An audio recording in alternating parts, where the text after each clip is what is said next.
D'invitation. Merci à vous. Alors, pour commencer, vous êtes en Algérie pour prendre part à la conférence algérienne sur l'investissement, un événement bien sûr qui rassemble différents acteurs économiques. Pour commencer bien sûr, comment cet événement peut-il aujourd'hui contribuer à encourager l'investissement en Algérie et notamment en Afrique? Je dirais que d'abord c'est une chance de se retrouver en Algérie, d'avoir venu de tous les pays quasiment, des institutions, des entrepreneurs, des chefs d'entreprise qui viennent confronter leurs vues, regarder les opportunités et puis ensemble regarder comment accompagner l'évolution et l'ouverture de l'économie algérienne au continent. Les rencontres permettent aux entrepreneurs de trouver, j'allais dire, des clés d'engagement ensemble. Se rencontrer, c'est la première étape pour faire affaire ensemble et commercer ensemble. Donc nous venons aussi pour voir dans nos partenaires, que ce soit des autres pays ou d'Algérie, comment on peut faire affaire ensemble et contribuer à l'essor du continent. Bien sûr, cet événement permettra également de mettre en évidence les différentes opportunités dans des secteurs stratégiques tels que l'industrie, la santé, mais aussi l'énergie, n'est-ce pas? Oui, l'Algérie pour moi, c'est un grand pays industriel, en fait, et assez méconnu dans l'autre partie de l'Afrique, notamment l'Afrique subsaharienne, parce que longtemps, l'Algérie n'a pas parlé. Et il faut que cette présence forte de l'Algérie auprès du continent africain au moment des indépendances se retrouve aujourd'hui dans les échanges économiques. Donc, il dépend aujourd'hui d'un mouvement qui est entrepris par les autorités, qui est d'ouvrir, notamment avec l'Algerian Union Bank, Yes. le point avancé de l'investissement, ce sont les banques. Quand la banque vient, derrière, l'investissement suit. Donc, je pense que ce mouvement-là, nous sommes là pour l'accompagner, pour l'amplifier, en Afrique de l'Ouest au départ, mais aussi en Afrique centrale, en Afrique de l'Est, dans tous les coins du continent qui ont besoin de partenaires et d'investisseurs. Bien sûr, il ne s'agit pas de votre première visite. Vous êtes déjà rendu en Algérie, je crois, il y a quelques mois. Il y a quelques mois, je pense que ça va s'accélérer. Vous avez ici. compris que je viens et que, à mon avis, l'année prochaine, ça sera encore peut-être 3 ou 4 fois. D'accord, vous avez également visité lors de votre dernière visite plusieurs usines. Qu'est-ce qui en est sorti de ces entrevues? D'abord, pour quelqu'un qui ne connaissait pas l'Algérie, moi j'ai été stomaqué. J'ai même vu une usine à Blida de quasiment 4 hectares en un seul tenant. Donc je me suis dit, mais voilà un pays qui regorge de potentialités extraordinaires, doit permettre à l'ensemble du continent africain de s'appuyer sur un pôle comme celui-là, au même titre que l'Égypte, que le Nigeria, que l'Afrique du Sud, que la RDC, que la Côte d'Ivoire. Mais il faut que l'Algérie prenne sa place.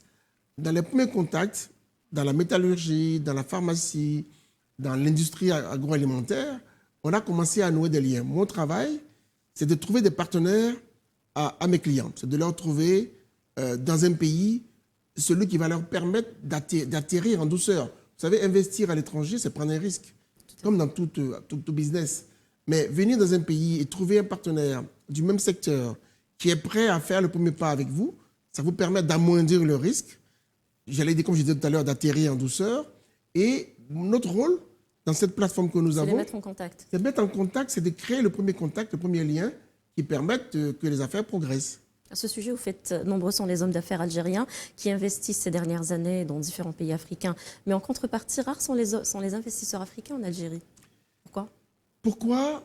Je dirais, je vais tenter une réponse en deux volets. Le premier, c'est peut-être la méconnaissance que c'est possible. Donc, il appartient aux investisseurs de se bouger parce qu'on ne va pas chercher un investisseur par la peau des fesses. Quoique, attirer les investisseurs, quand l'Algérie fait un travail sur les investissements directs étrangers, quand elle change sa législation pour le volet résident-non-résident, donc les incitations fiscales pour investir, elle vise, je dirais, de grands acteurs mondiaux, la Turquie, la Chine, mais il faut qu'elle vise aussi l'Afrique. Non pas comme uniquement un lieu de destination des investissements des entreprises algériennes, mais aussi un lieu de provenance. Donc, tout dépend du message qu'on envoie. Si on dit aux gens d'Angola, de Côte d'Ivoire, de Kenya, de Roumanie, venez investir en Algérie, nous avons besoin de vous, c'est un message qu'on passe.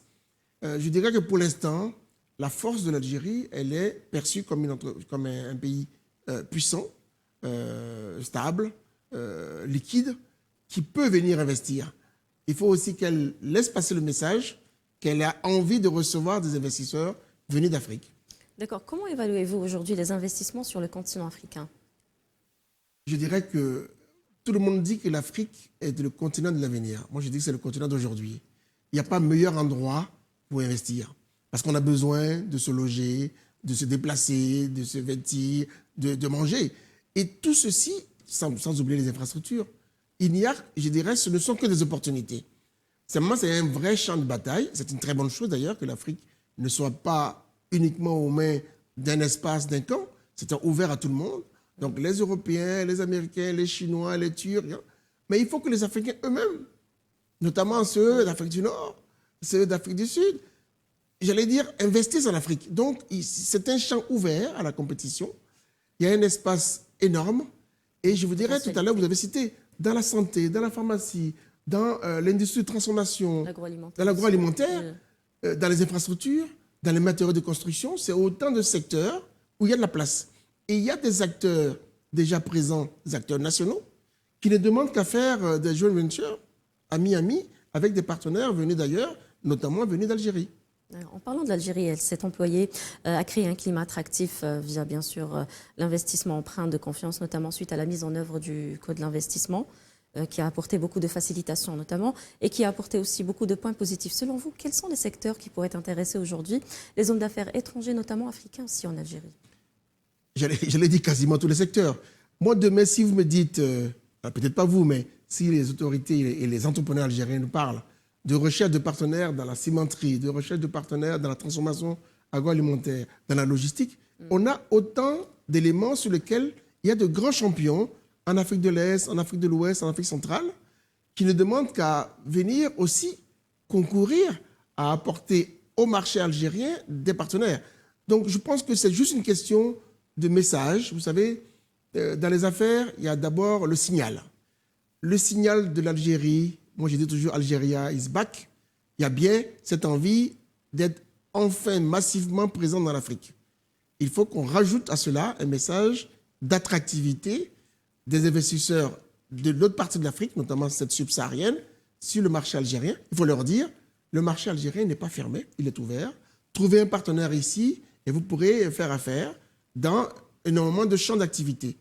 Il y a des compétences et ces compétences-là, il faut les partager. Aujourd'hui, s'il y a ce message, je pense qu'on pourra, dès cette année 2024, en tout cas dès l'année prochaine, prendre la balle au bon parce qu'il y a des partenaires qui n'attendent que ça pour être présents sur un marché qui est quand même un marché avec une grande consommation intérieure. L'investisseur, qu'est-ce qu'il cherche? Il cherche un retour sur investissement. Donc, il n'y a pas de raison que le marché algérien ne soit pas celui à la conquête duquel partent aussi les autres entrepreneurs africains. En fait, l'Algérie aujourd'hui veut conquérir le marché africain, notamment après la mise en œuvre de nouvelles lignes aériennes et maritimes entre l'Algérie et plusieurs pays africains. Il y a aussi l'ouverture de 2 banques étrangères au Sénégal et en Mauritanie aussi. Oui, l'Algeria Union Bank, c'est vrai que c'est une très bonne idée d'avoir réuni comme ça 4 banques publiques, de faire une holding pour avoir, je dirais, une présence forte. Alors, elles sont là avec deux remarques, mais qui sont deux critiques positives, hein, qu'on m'entende bien. Elles sont là pour accompagner les investisseurs algériens dans ces pays-là. Mauritanie, Sénégal, j'espère bientôt Côte d'Ivoire, peut-être Nigeria, la Tanzanie, la RDC, l'Angola, le Kenya, que sais-je. Nous sommes là aussi pour faciliter. Moi, je pense qu'il y a des pays qui n'attendent que ça. Je pense que, premièrement, il faut que l'AUB, elle soit aussi ouverte avec des banques locales. Je pense que la bonne idée, ce serait aussi d'accueillir en son sein, non pas uniquement des entreprises algériennes dans leur investissement ou dans leur présence dans ces pays, mais aussi des entreprises locales, parce que c'est comme ça que le commerce se fera. Deuxième écueil, ou en tout cas deuxième suggestion, pour l'instant, elles sont, si j'ai bien compris, destinées à la partie import-export. Il faut qu'elles soient aussi ouvertes à l'investissement. Il faut aussi accompagner des entreprises algériennes qui voudraient venir ouvrir des filiales, ouvrir des usines et s'implanter. Parce que le bon investissement, la bonne rentabilité, c'est aussi de produire localement, de créer de la valeur locale, des emplois et de gagner plus d'argent. Et donc, c'était... Et le troisième point, j'en finis là, je dis que le chemin se fait par étapes. Mais nous sommes pour l'accélération. Hein. Comme je vous disais, je rentre Mais le d'Angola et de processus du Mauritanie. changement a commencé en Algérie. Il a commencé. Il est indéniable qu'il a commencé. Inch'Allah, je serai peut-être là de retour en février et peut-être encore en avril, parce qu'il y a un vaste marché. Et l'Algérie m'accueille. Donc je viens aussi, j'allais dire, en frère d'Algérie qui veut pouvoir accélérer les choses sur le plan des investissements dans les deux sens, bien sûr. En parlant de toutes ces démarches et toutes ces facilitations, à votre avis, est-ce qu'elles pourront permettre d'augmenter notamment le volume des échanges entre les pays africains? C'est un grand problème, ça. Vous savez, l'Afrique de l'Est est tournée vers l'Inde, de l'Ouest vers l'Europe ou les États-Unis. Même le Brésil se plaint. On a un souci. Tous les Africains cherchent ailleurs des solutions que nous avons déjà sur le continent. Et je pense que c'est aussi, avec la ZLECAf, c'est aussi une accélération que nous avons de cette zone de libre-échange parce que souvent, la solution à une question dans un pays, elle est soit dans le pays lui-même, soit dans le pays voisin. Donc, nous avons la capacité sur ce continent d'avoir des solutions industrielles, technologiques, commerciales et financières. Donc, c'est juste une question de confiance entre États et de confiance entre entrepreneurs. Pourquoi aller chercher très loin, suivez mon regard, en Asie, en Amérique du Nord ou en Europe, si les solutions sont à 500 km ou à 2 pays à côté? Simplement, il faut créer cette émulation. Les lignes aériennes vont y aider parce que c'est vrai que vous savez, c'est très compliqué. Moi qui parcours toutes les semaines, je fais 2 pays d'Afrique. Donc parfois, vous vous retrouvez un peu coincé parce qu'il y a un problème de ligne aérienne, de communication.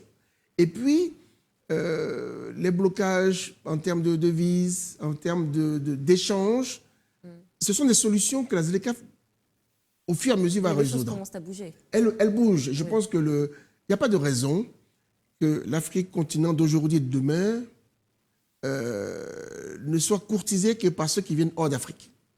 Il faut que les pays africains les plus avancés, et l'Algérie en est un. L'Algérie va dans ce sens. Oui, l'Algérie va dans ce sens. Je veux dire, on ne peut pas avoir douté d'une présence algérienne faible et ne pas applaudir aujourd'hui un virage qui se fait à pas forcés et où on voit bien l'accélération des pouvoirs publics et du patronat pour accélérer ce change. Parce qu'il y a un marché à prendre, il y a des marchés à conquérir, et puis il y a aussi une coopération intra-africaine à mettre en œuvre le plus vite possible. Selon vous, est-il possible aujourd'hui de révaloriser le partenariat africain et comment? Il est déjà valorisé. Simplement, la première chose, c'est qu'il faut que nous dépassions les anciens clivages, les blocages parfois politiques et stratégiques, pour réfléchir à comment créer de l'emploi pour nos jeunes, donc sur le terrain. Ça passe par les PME. Moi, je suis un champion des PME parce que c'est là où se fait l'emploi local, non délocalisable, la création de valeur. Et donc, investir dans un pays à travers des filiales, des sous-traitants, c'est lui apporter un transfert de compétences et c'est de créer de la valeur avec, sur place, des jeunes gens qui ont un débouché et qui les obligent, enfin, qui les empêchent d'aller parcourir le monde et de mourir dans les mers. Je pense qu'on peut y arriver. C'est une question de choix politique. Et pendant que les dirigeants réfléchissent aux méthodes, les entrepreneurs peuvent accélérer le pas.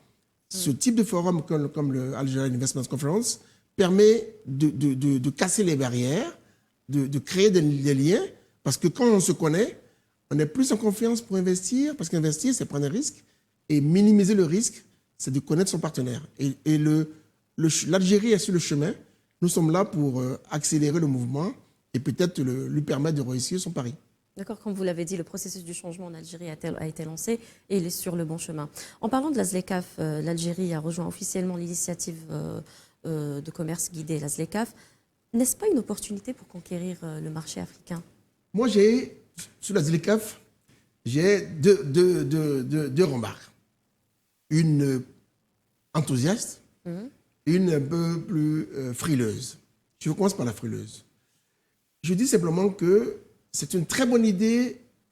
Il aurait fallu peut-être en retarder l'avènement parce que le marché n'était pas prêt. Vous savez, ouvrir ses portes, c'est une très bonne chose pour pouvoir accélérer le mouvement.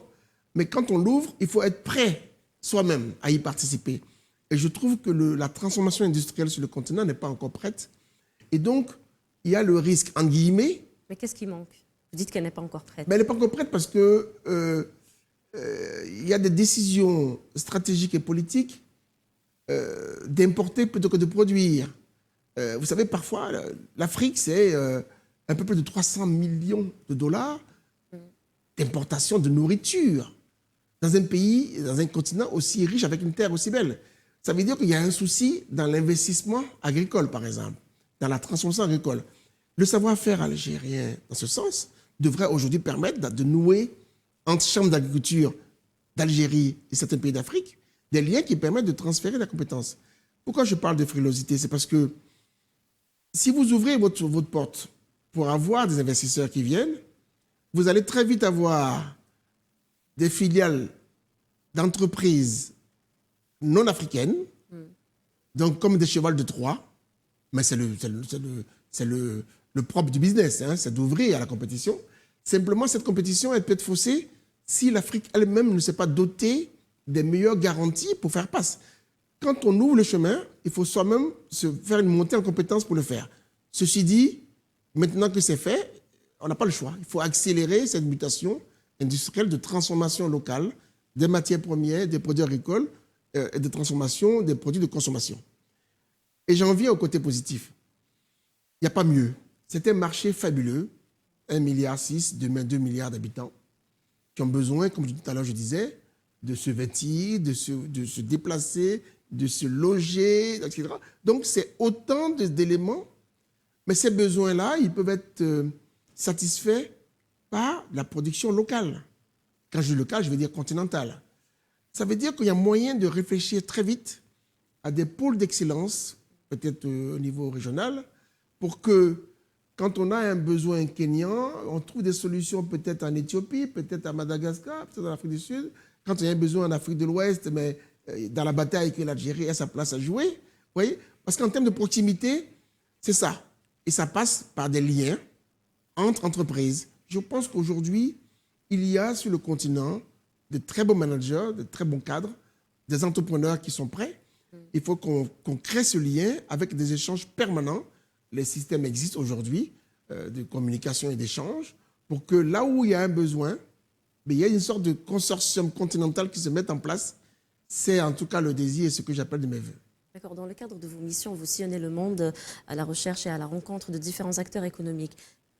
Que leur proposez-vous? Peut-être quelle est votre stratégie pour les attirer vers le marché africain? Je leur dis qu'il y a, si vous voulez, $1, pour parler de cette monnaie investie sur le continent, a une meilleure rentabilité que partout ailleurs. Parce qu'on part peut-être d'un peu trop loin. Mais puisqu'on part trop loin, ça veut dire que le potentiel est meilleur. Ce qu'on dit, c'est qu'aujourd'hui, il n'y a pas le meilleur endroit pour investir dans la durabilité, dans le durable et dans l'avenir, c'est le continent africain. Et les conditions, c'est bien qu'une sécurité de l'investissement, bien sûr, il faut un doing business avec des facilités, et d'avoir localement un réseau de partenaires potentiels susceptibles de vous accompagner. Nous nous apportons par notre réseau et par d'autres des entrepreneurs locaux, des PME, qui sont prêtes à devenir des sous-traitants et des partenaires et des co-traitants des investisseurs. Donc, une main-d'œuvre abondante. 2, des besoins locaux à satisfaire. 3, des partenaires locaux qui sont prêts à travailler avec ces investisseurs, venus du continent ou venus hors du continent, pas de l'Afrique, n'est pas fermé. Simplement, comme je disais, quand on ouvre les portes, il faut soi-même, quand il y a un vent frais qui va arriver chez vous, vous mettez un pull, vous couvrez. Donc il faut que l'Afrique s'organise très vite pour que dans la compétition, il n'y ait pas un développement de l'Afrique sans les Africains. Donc la seule manière de le faire, c'est d'être partie prenante de la compétition et se préparer. Oui, tout à fait. Un dernier mot, M. Degat. Vive l'Algérie, parce que l'Algérie accélère sa mutation vers l'Afrique subsaharienne notamment. Nous sommes prêts à l'accueillir et je dirais que je suis venu à nouveau ici pour dire aux Algériens, aux entrepreneurs, aux dirigeants qu'il y a un certain nombre d'endroits où il y a des besoins aujourd'hui. Madagascar, l'Angola, la RDC, la Tanzanie, la Côte d'Ivoire. Et ces endroits-là n'attendent que dans le jeu, il y a aussi à la table d'entreprises algériennes. Donc, welcome into Africa, parce que l'Algérie est en Afrique. Il faut qu'elle regarde aussi ses frères africains pour travailler avec eux. Et welcome in Algeria aussi. Merci à vous. Merci à vous, Monsieur Je Le vous en prie. Galdaoui, pour cette intervention. إذا مشاهدينا نعود الآن لمواصلة هذا الموعد